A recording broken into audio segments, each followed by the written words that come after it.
Welcome back to another Boxscore Geeks Show. I'm your host, Dre Alvarez. Also, you can find me as Nerd Numbers on Twitter.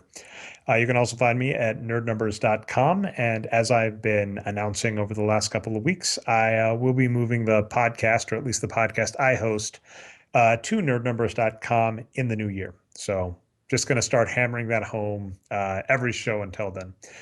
With me, as always, is my producer, Brian Foster, who you can find on Twitter as Boxscore Brian.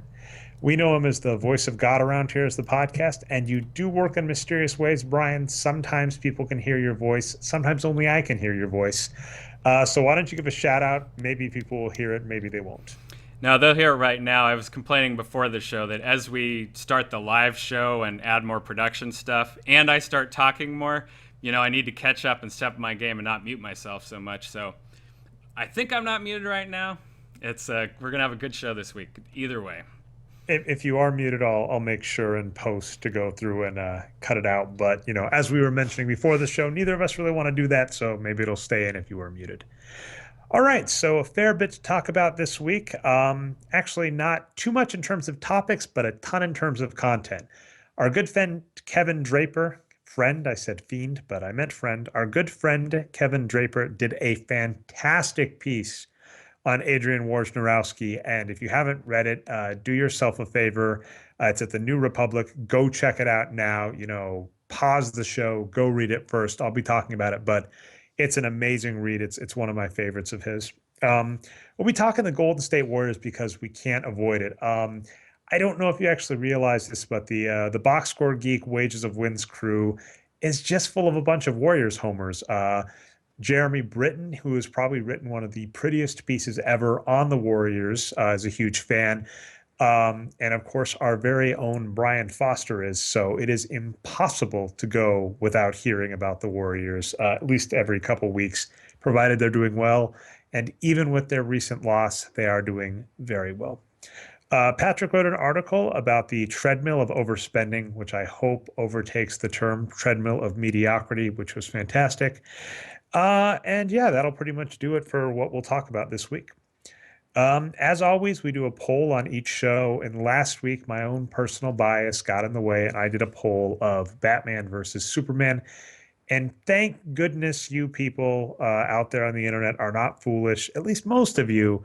When it came down to Superman versus Batman, I believe the final ratio was roughly 3-1 Superman versus Batman. For those of you that voted for Batman, what can I say? You're just a fan of sloppy writing, and I can't fault you for that. We all have our vices, and I guess you can go for that. Anyway, with that said, I actually wanted to address something else. The last couple of weeks, we've talked a few serious issues. This week, we might touch on one or two. And, we got some comments, some back and forth. And as is our right, I deleted a few comments. And I got a few people commenting on deleting comments. And, this will infuriate you. And you know what? I don't care. Let's just turn into the skid. Some people get mad when you do this, when you respond to a deleted comment. But someone basically made the comment. They were afraid of commenting because they knew I would just delete their comment and ban them from the site.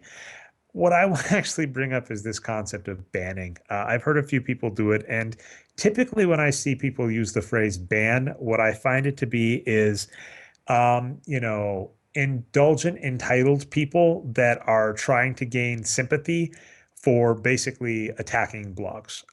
There was one of my least favorite people on the internet would infamously go around complaining he was banned from the Wages of Wins blog, when what that really meant was that we didn't publish every single comment he did. In fact, we had moderated comments at the Wages of Wins. I had a morning where I woke up where he had left a comment. Unsurprisingly, I had been asleep, and so I didn't see the comment and hadn't released it yet. But then on Twitter, he basically complained that he had commented on the article and he was probably sure that it had been, deleted because he was banned from the site. Comment didn't get through for that. But the basic point being, I'm not a fan of people who have the opinion that they are just entitled to comment on blogs. As I've said many times before, and I'm sure I'll say in the future, We pay for the hosting. This is our product. Brian and I put a lot of work into the show. We appreciate user feedback, but basically it's our discretion as to what we want associated with the show on our site. And I was talking to Brian pre-show about this, and you're welcome to jump in if you've got anything to say, Brian. But basically, I said I kind of have two kind of litmus for this. They're not all inclusive, by the way, but basically, I'm looking for informed comments or polite comments. And sometimes a comment will hit one of those but miss the other. Someone will be informed, but they'll be very rude, or someone will be very polite, but they'll actually say something misinformed. And basically, I won't be a fan. And sometimes those comments don't make it through. I don't actually get as much time to prune the comments as I want either, which is, by the way, something again, I'm not a huge fan of comment sections to begin with. And I think good comment sections should be, weeded properly, which is why I'm just in general not a huge fan of comment sections because I tend to think it's better to spend your time creating and releasing content than, basically keeping some trolls, because most people who comment are nice, some trolls out and, most comments well edited. So that's kind of my opinion. But on the final note, we do not ban you. We give this site away for free. You don't have to pay to get in. There's no paywall.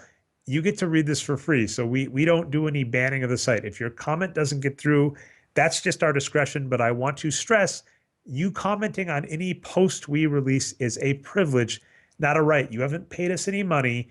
You haven't bought into the site. It isn't your site. You are not entitled to just comment. And I'm sad that the internet has kind of made this a kind of expectation of people, but that's just the reality.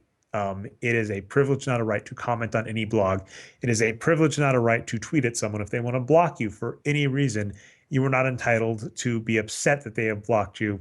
That's just kind of the internet. That's my opinion. And I'm hoping that we move away from this entitlement of people just thinking they're allowed to spam sites or spam Twitter accounts and go, a little more polite. That's my hope.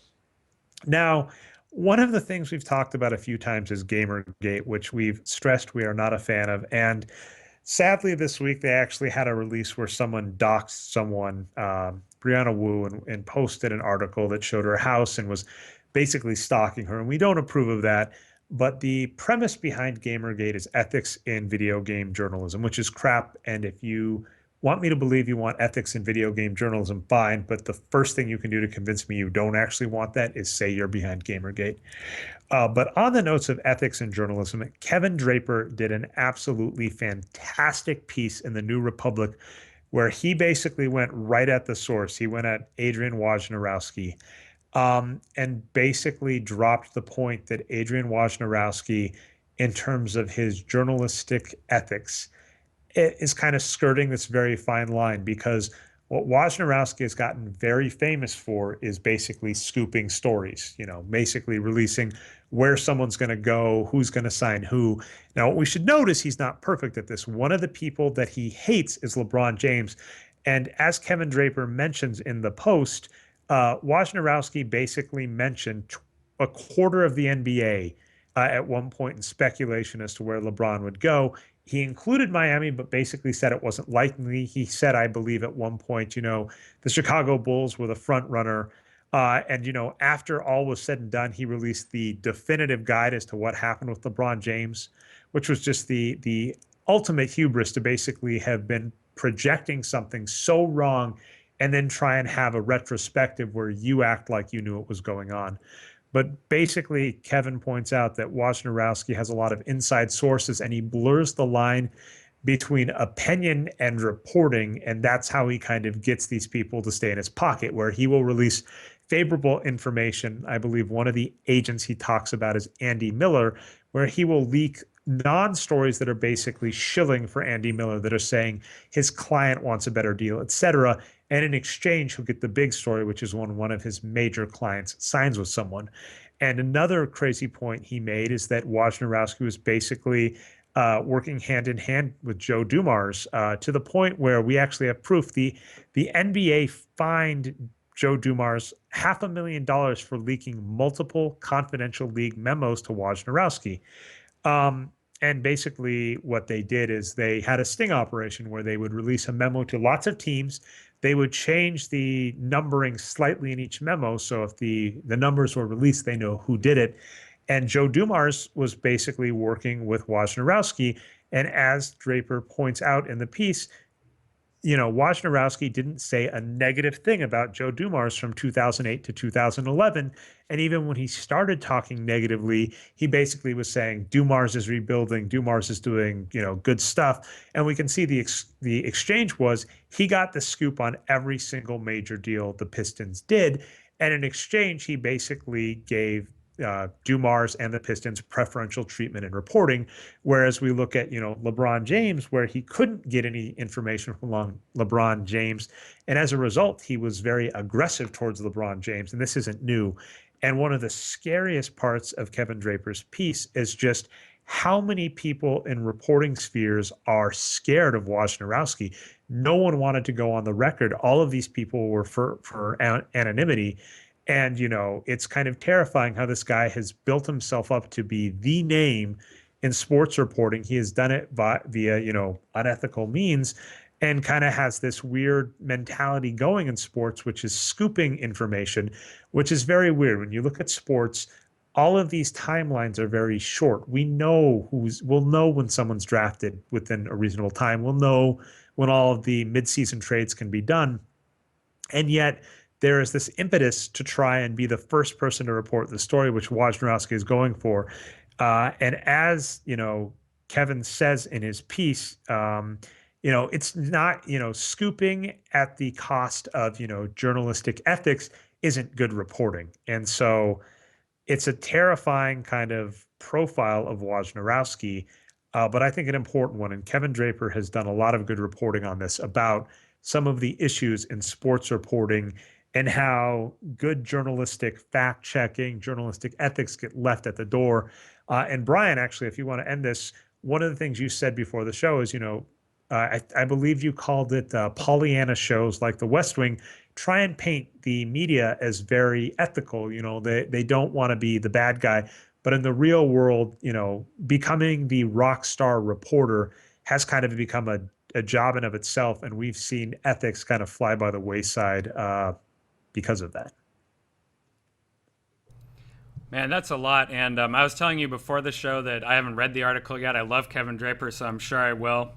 And yeah, that picture you painted is not what was the Timothy Busfield character on West Wing, right? He always was the good guy. Yeah. We'll have to see. So it's a terrifying thing is I'm a huge Aaron Sorkin fan. I have Sports Night on my bookcase over there. I have not actually seen any of the West Wing, which I feel terrible in admitting. No, it's entertaining, especially if you're a liberal. You can see, a completely liberal president solve the Middle East crisis and like the world financial crisis in the same day within 24 hours. So, yeah, you'll love that. Well, dude, if you can beat Marlon Brando and solve the Vietnam War, I'm pretty sure you're a good president, right? That damn right. If it's too meta, it's Charlie Sheen. That's the one thing I know about the show. Martin Sheen. Martin Sheen. I said, God, all right. I'll just admit failure on the West Wing, and we can move on to your beloved Golden State Warriors, who unfortunately saw their 16-game win streak snapped in between our last show and this show. But because of their success, we wanted to talk about them. And actually, I'm going to throw to you. I've got a ton to say, Brian, but I'm going to throw to you to talk about the Warriors to start, and we can go from there. And now I'm not muted, so I just showed you guys my Warriors World full squad shirt. And, are you actually being? I don't see you on Skype. So are you being recorded on your end? Oh yes, I am absolutely. Okay, good. So at any rate, no. The Warriors are interesting. Both of us went and looked into the stats quite a bit, and we both have different things to say about them. And I think sort of overall what we agreed on is they're just first off, they're absolutely destroying people. And we had an episode about the Spurs last season. I think we had Arturo and EJ Fisher on, and we talked all about how the Spurs were beating people down. Well, right now, so last season the Spurs had a 7.8 point margin, and the Warriors, as of the game before they lost, are at 10.8. So they've been even better than the Spurs over this stretch, which is crazy. The eye test is almost even worse. If you look at their game log on Basketball Reference or anywhere, you can see these are like double-digit margins. And just the look The and only game that stands out is just like, what the heck is the Phoenix game? Because they had a 12-point loss to the Spurs. They had a 7-point loss to the Memphis Grizzlies. And, the Memphis Grizzlies have one of the best records in the West, too. So those two make sense. Excluding that Phoenix loss in game six by 12 points, their record basically says they will obliterate opponents or lose close games to good teams. yeah, and the way other teams look on the court is just befuddled. They're running, the Spurs slash Chicago offense where they send all the cutters. They on defense, even though they're a really small lineup, which we'll get to in a little bit, they're blocking a ton of shots. They just look amazing out there. So they pass kind of all the tests right now. And we'll get into their weaknesses later, but they're looking really strong early in the season. So one thing you pointed out that is really fascinating to me, you said they're like first in the league in blocks, right? Or yeah. So they are currently first. But what you pointed out that's really makes this fascinating is, while Andrew Bogut is great at blocks, basically what we notice is Draymond Green has 33, Klay Thompson has 21, Maurice Spates has 15, Festive, I'm going to just Festus, Festive is for the rest of us. Yeah, thank you. Has 15, and then a bunch of people, 7, 5, 5, 5, 5, 4, 1, 1. This team kind of embodies something that I've said and we've kind of seen when it comes to team defense, which is it's great to believe in the individual lockdown defender.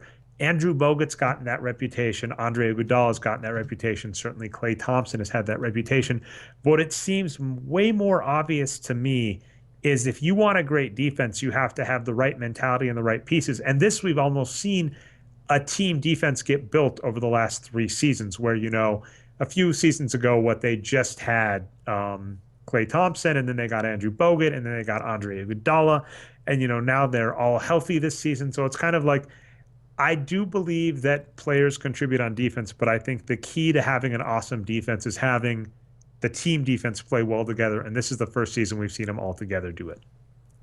Yeah, for sure. And for those who don't have the big wins produce background, that is one of the things that we think wins produce says, which is that team defense and coaching has a lot more impact than this perceived individual defense players have. That I'm doing the air quotes for the audio listeners, right? The perceived team. And by the way, when we say coaching, what we mean is playing the right players. Well, so okay, I'm actually making a slightly different argument, so maybe you need to correct me. Oh, yeah. Oh, you're going with the Ty Willingham's point about having defensive schemes that are assigned. Yeah, okay, I'll agree with that. That teams that change coaches but have similar players could see a statistically significant impact for some kind of team defense based on the coach, independent of player stats, basically. Because basically what you have to have a good defense is you have to have the team on board for, I don't know, whatever scheme they think they should run. And, they have to have a majority of the players on board with this and able to execute. So, for instance, the Boston Celtics had one of the worst defenders in Glenn Baby Davis. But because he was, 1 out of 10 and the rest of the players were on board, they had one of the most dominant defenses ever. Whereas we saw the inverse of that, which was Kevin Garnett. His last season on the Timberwolves, they had the second worst defense in the league, despite the fact that I think everybody would agree Kevin Garnett is one of the best defenders of all time. That's the point. If you want to have a team that has great defense, it needs a scheme that the team is on board with that has a multiple number of people that can help execute it. I'll play devil's advocate a little to that, and I won't argue against it because I just argued for it a few seconds ago. But but another point against that is, well, Mark Jackson got a lot of credit for changing the culture. That's his words, right? He was saying that about, I think it was Malone, who just got fired from the Sacramento Kings, but that he had put in this defensive culture and that was turning things around. So a lot of people said, well, Mark Jackson, he's not much of an offensive coach. He just lets his guy use ISO, but man, he's got these guys playing hard and playing good team defense. So he's a one-sided coach, but he's a really valuable coach because of that. Goes along with everything you just said, right? But then if you just kind of look at season to season how their defense has gone, it was really Bogut and Iguodala showing up when they started getting really good. And well, I mean, that's what gets really hard. And so, for instance, we've talked about Phil Jackson as an example, where he seems to do really well as a coach, but it's really hard to know why, right? Is it Phil Jackson? Is it his assistant coaches? Is it Tex Winter, right? Is it possible that Phil Jackson just had the best defensive coaches on his bench for his entire career and we didn't realize that, right? It's really hard to know what coaches do well, but I mean, all we're saying is it seems to be a team mentality that matters. And Yes. it is possible. It's entirely possible too. We don't know how much of an effect this has, but when Andre Iguodala and Andrew Bogut show up, they just go, "Here's how we're going to play defense, guys." And I was listening to the Short Corner podcast, and they actually made the mention of Chris Paul in the huddle, and this was hilarious. Where basically what Chris Paul would say to certain players is he would just point at a point in the court and say, "You just be there." Like that's all you have to do on offense. Don't think about anything else. Just be at this He's like the location. Peyton Manning of basketball, right? He just knows everything before it happens. Exactly. And that's what I'm saying is it's entirely possible these players have the impact. That is really hard to divorce. It's a lot like plus Yeah. minus statistics. It's really hard to know if a coach appears statistically significant what they are or are not doing. And so it's really hard, right, with a coach change, with Mark Jackson changing, with a lot of personnel changes, why their defense just improved so much. But what we do know is their defense is doing really well. And if we look, I did send you a chart, which was NBA team shot location and efficiency, where I give you the league averages, as well as the Warriors. And I realized I sent you a Warriors chart, but I also mislabeled the top. So I'll change that before the notes go out, Brian. But what we notice about the Warriors is in regards to why they're good on offense, they get more than the average number of shots close to the hoop. Basically have fewer shots from the bad locations, which is 3 to 10 feet, 10 to 16 feet, 16 to the 3 point line, and then a ton of 3 pointers. And then, even more importantly, they shoot more efficiently than the average in the league does at all of those locations. So their efficiency is great and they have good shot selection. On defense, they do allow their opponents near the hoop more than league average, but their opponents shoot way worse than league average at the rim. And then after that, their opponents take fewer threes than average and more bad shots, so to speak. That's mid-range jumpers than average, and shoot less efficiently than league average at all those locations. So that's what the Warriors are doing really well this season.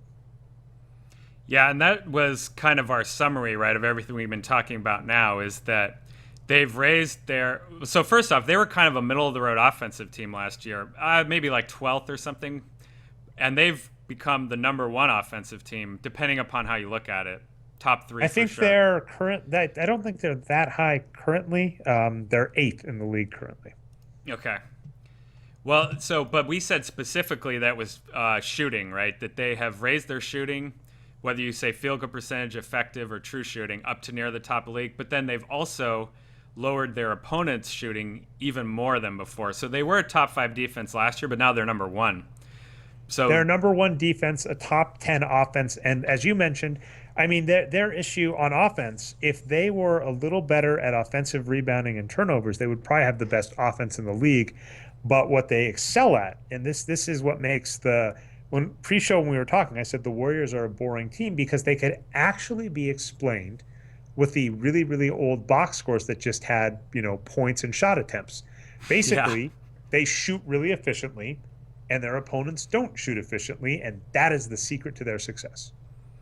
So maybe it's coming true that everything us Warriors fans hope for at the beginning of the season, maybe Steve Kerr is this crazy hybrid cyborg pop Phil Jackson coach that is a super coach. We'll see, but this is encouraging for us. And one thing I'll say is and the other chart, and I know I'm having you talk and do this, so I hope the charts have come up. If Yeah, not, we've got the first chart up right now with the gray, blue, and red bars. Okay, and so the second chart, and again, you can yell at me, people watching the show live. Don't worry, when I put it in the actual post, it'll be corrected. But I have all the players on the Warriors that have played, I think, more than 200 minutes or something. And I've got them ranked by total number of shots, but just show how many shots they're taking per 48 by location, and then how well they're shooting. And basically, the kind of crazy there's 2 players that kind of stand out to me as weird.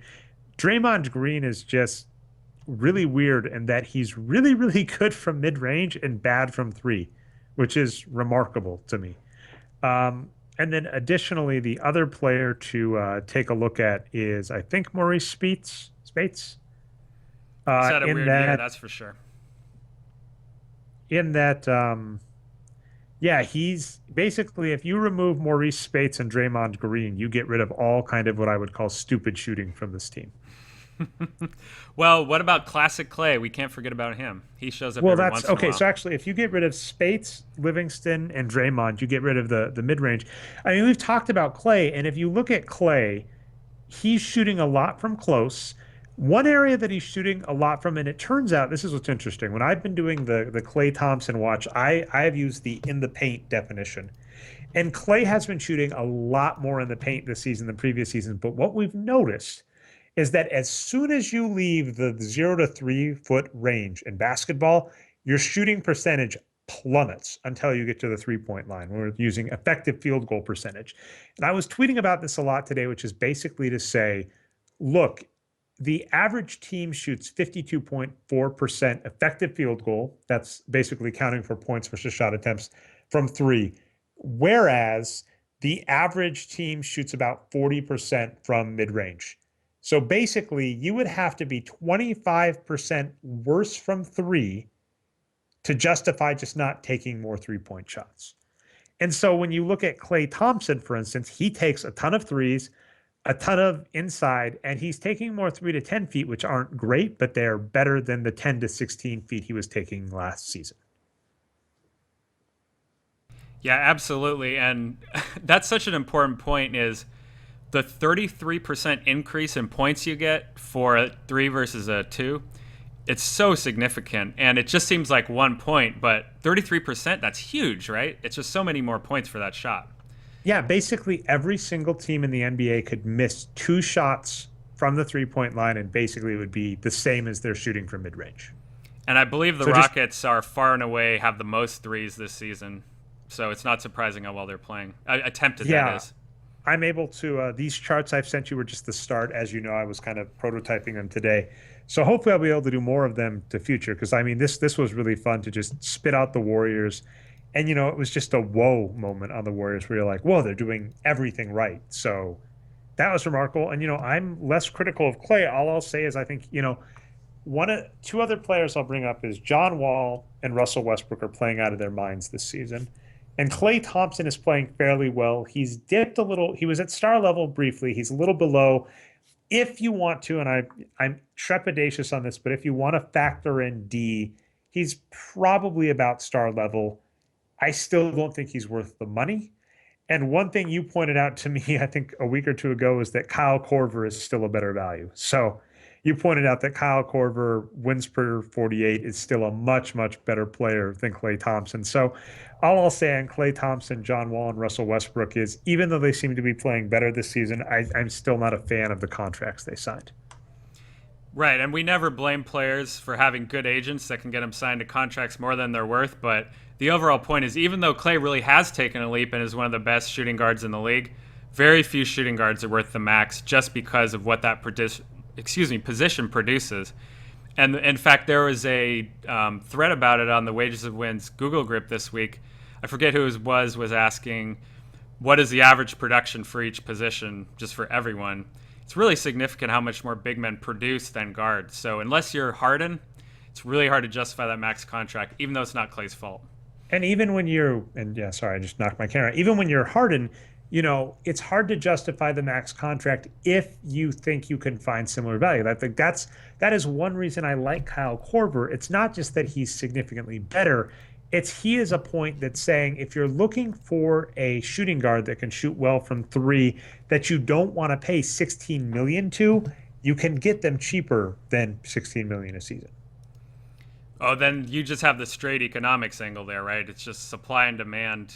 These high volume kind of guys that can shoot from anywhere from two guard are not. There's not very many of them, right? Usually they're inefficient. So why overpay for the Hardens? That's a great point. Well, even the ones that are efficient, right? It's it's completely the Moneyball principle. I Yeah. wrote a little bit about Moneyball today, and it's like you want to find undervalued talent, and that's one of the things is people seem to think that there is no such thing as a two guard that can shoot 36% from three, and that's just not true.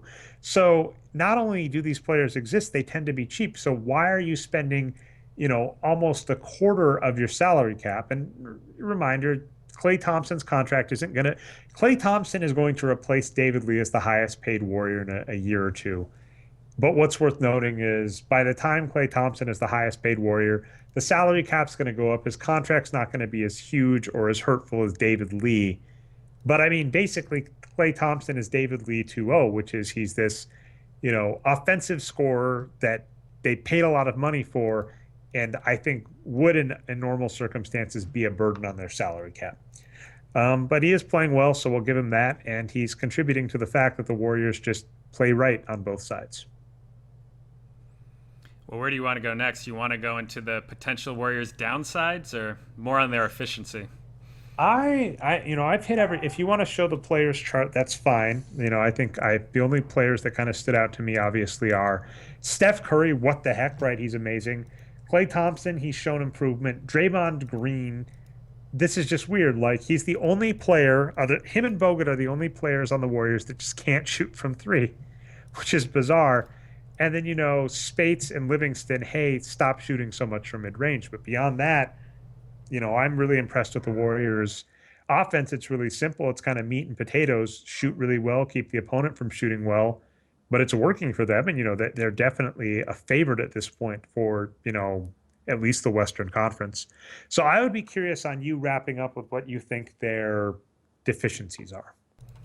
Yeah, so actually, I forgot to talk to you about this in the pre-show, even though I made a note on it. So maybe you saw the note, but Chris Rock was on SportsCenter yesterday, or whenever that game they lost was, and he said in about 3 seconds what the Warriors team is all about, and it was pretty funny. Now, to be fair, by the way, they lost by 7 points that's away, at the Memphis Grizzlies. I can't be too, Oh yeah, can't be we're too being torn up intellectually that honest you lost by less than 10 points to a really, really good team. Yeah, exactly. So I'm happy to speak their praises, even though they just lost for sure. But no, Chris Rock said it in about 3 seconds, which is their big men have been hurt during their playoff runs, and that's it. That's their whole team. Oh man, I was getting ready to argue with Chris Rock. That was it. Really boring and straight. That's really boring and straightforward. He broke it down better than we're going to on this show and anyone on ESPN. So good job, Chris Rock, with your basketball analysis. But yeah, that's pretty much it. Is Bogut hasn't played in the playoffs the last few years, really. Lee's been hurt as well. Despite his contract being big, he's still an above-average producer that they would like to have on the court, even if they have his contract. So yeah, that's basically been their issue. Some of the lineups that they put out there recently are lineups like Draymond Green at center, who, if you guys don't know, he rebounds a lot, but he's like Charles Barkley size. He's under 6'6" without shoes on. And he's like the tallest guy out there. Well, except for Klay, who doesn't rebound that well. So it seems weird in a way, right? It's like, well, is it a mirage that all these big men are hurt and they're playing small forwards at center? Because they're actually rebounding pretty well despite that. Their guards are rebounding like crazy. Yeah, I mean, Harrison Barnes, by the way, we didn't talk at all about this. I can't believe I almost let us get out of this segment. Harrison Barnes is one of the biggest reasons for the Warriors' improved success.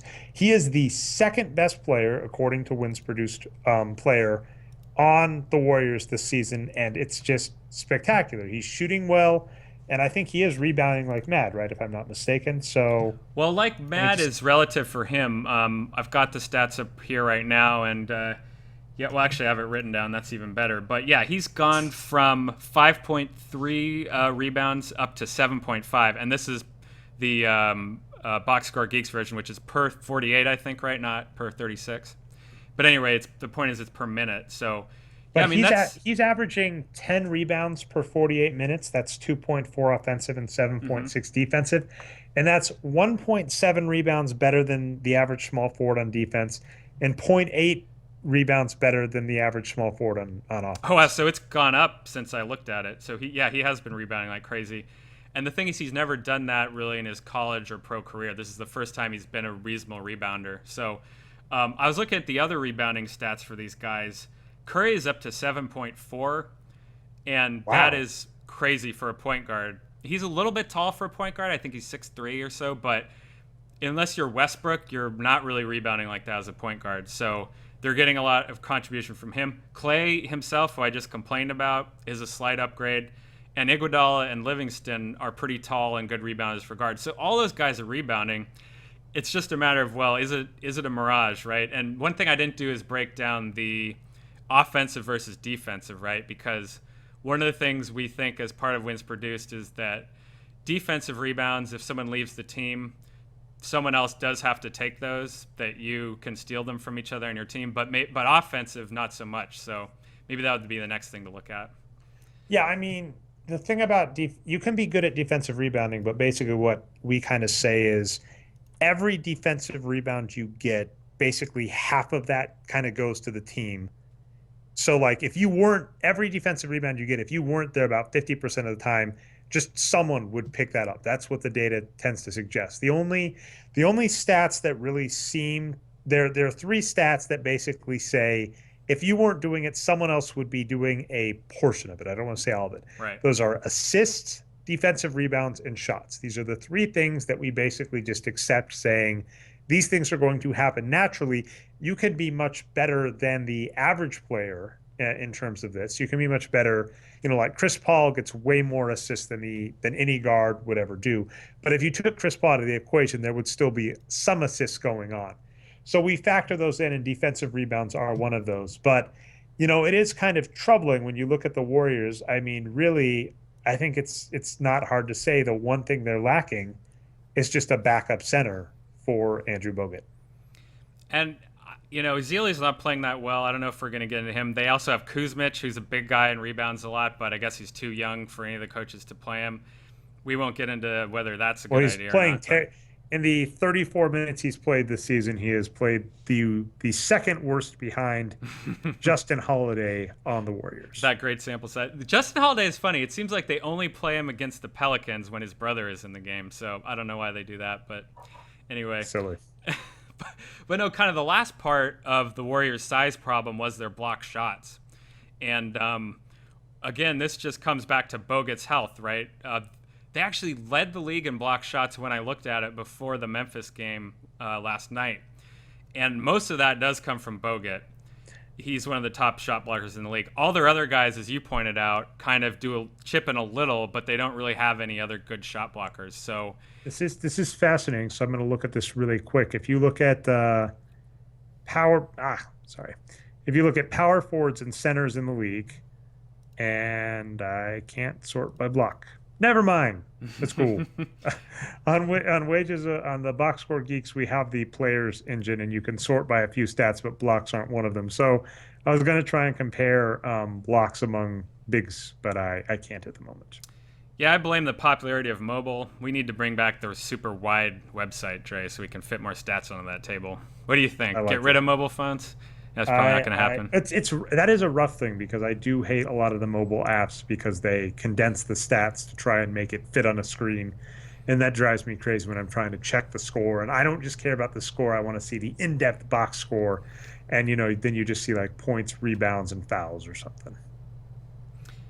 Oh, absolutely. But that's okay.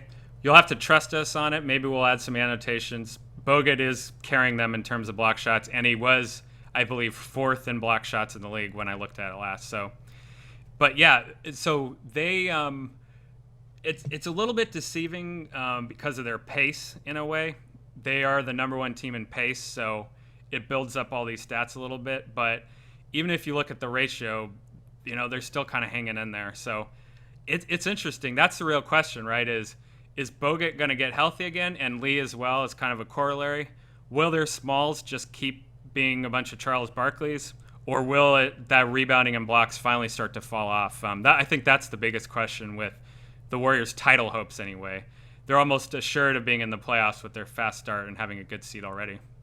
And by the way, per 48 minutes, Andrew Bogut is the second best shot blocker in the league for players with more than 250 minutes, behind Rudy Gobert, who, by the way, was drafted by the Denver Nuggets in 2013 and traded for Cash and Eric Green to the Utah Jazz. So good job, Denver Nuggets. Good job.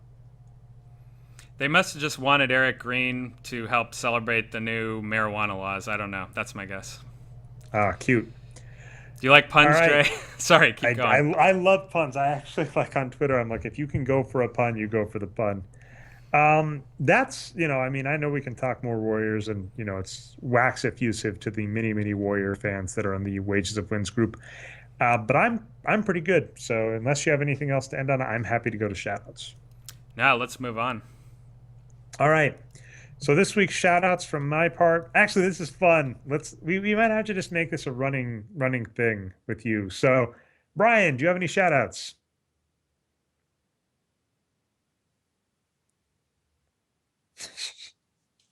So Dan, do your work.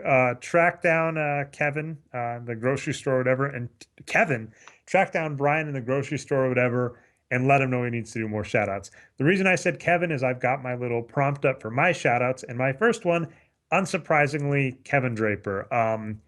I am just such a huge fan of his work. I really like Kevin Draper and Jonathan Weiler and the scrutiny they put the media through, because sports media is a really weird place. It's funny how much I've been angered at Gamergate, because I actually do care about ethics in media. And like I said, Gamergate's about as far from it as you can get. And it's important to have people that are very cognizant of the problems that we have and the pervasive issues that are kind of in sports media. The idea of just scooping, of, sucking up to teams so you can get the information you want, and, burying people, teams, agents that don't agree with you. So Kevin Draper's piece on Adrian Wojnarowski is just amazing. Earns like 10 shout outs this week for that. My second shout out is to Rich Rue, who you can find as Sports Marketing Prof on Twitter. And he just linked me to a great piece he wrote about Becky Hammon and opportunities for women in sports. And this was in response to a post I wrote on Moneyball, and just kind of my idea of how you should Moneyball. Moneyball in the real world. One of the examples I brought up is the Oakland Athletics got players that just didn't look the part. And what ended up happening was, they got people who were very talented who put up the correct stats. They just didn't look the part. And I pointed out one of the issues we kind of have, one of the pervasive issues we have, is that we just don't like the look, quote unquote, of women and minorities. So that's an ample opportunity for moneyballing. And Rich Rue has a fantastic piece about that happening, in the NBA itself. So great piece. I really enjoyed it. Kevin Draper, Rich, thanks for the great work. Thanks for keeping it up. I know actually it occurs to me, one of the things I like to say is I usually like to comment on people who have said nice things or just good things about the last show. And I'm not such a huge fan of comments, as I mentioned. So in the future, when we move this, I'll probably have to do like a hashtag or something. But one of the people I really liked commented was James, who's commented a few times. I don't know which James. We have a few Jameses, but he actually commented on why Batman versus Superman and The Dark Knight Returns, one of the reasons Batman was able to even have a chance is that Superman was depowered because he had to stop a nuclear missile, and most people leave that out. So thank you for that. The story gets even more ridiculous because it required a nuclear missile depowering Superman, kryptonite from the Green Arrow, which is just a stupid part of the story, and a super suit from Batman. So again, Batman versus Superman, a silly story. And with that said, we will see you next week.